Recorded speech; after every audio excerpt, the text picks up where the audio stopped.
I'm Paul Heney, Editorial Director of Design World, and welcome to Engineering Update. Education is listed as one of the target markets by the major 3D printer vendors. The reasons for working with educators are evident: to teach students early about this technology and to train them for future employment. Unfortunately for the students, teachers often lack the training needed to guide students in the use and understanding of additive manufacturing systems. Check out our podcast with Managing Editor Leslie Langnaw, where she discusses this issue with Materialise. With worldwide demand for oil, natural gas, and minerals rising, and recent discoveries of sources located in the deep sea, new machinery is needed to harvest these resources from increasingly harsh environments. Well, with that in mind, Rexroth recently developed a subsea test power unit equipped with a waterproof motor pump assembly that can drive an axial piston motor as well as hydraulic cylinders via an encapsulated valve control. Through testing the equipment in a unique pressure chamber facility, Rexroth was able to demonstrate suitability of the hydraulic components to a depth of 6,000 meters below sea level. 80% of the world's energy supply could be met by renewables by 2050 if backed by the right public policies, according to a recent report by the Intergovernmental Panel on Climate Change. Findings from more than 120 researchers indicate that renewable energies could lead to cumulative greenhouse gas savings of up to 560 gigatons of CO2 between 2010 and 2050. This could contribute toward a goal of holding the increase in global temperatures below 2 degrees Celsius.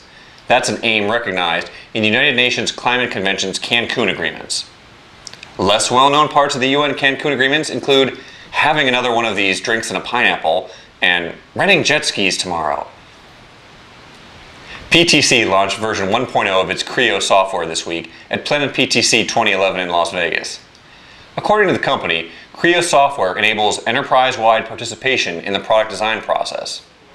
New Creo modules announced this week include Creo Sketch, Direct, Simulate, Schematics, Illustrate, View ECAD, View MCAD, and Layout.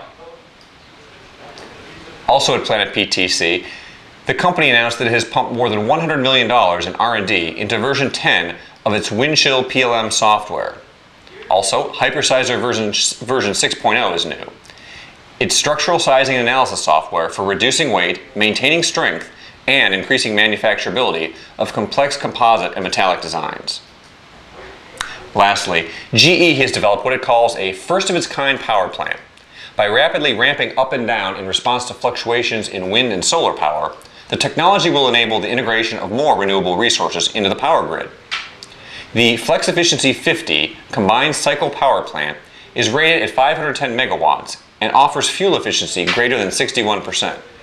The plant is the result of an investment of more than $500 million in research and development by the company. Now, while most power plants offer flexibility or high efficiency, GE says this one will deliver an unprecedented combination of both. The company calls this combination flex efficiency, which is essential if renewable power is going to cost-effectively integrate into the power grids around the world on a large scale. You know, this whole flex efficiency thing is a great idea, but what I'm really waiting for is for the engineering community to focus on successfully combining coffee and bacon. To discuss these and other topics with 10,584 design engineers, please log on to engineeringexchange.com.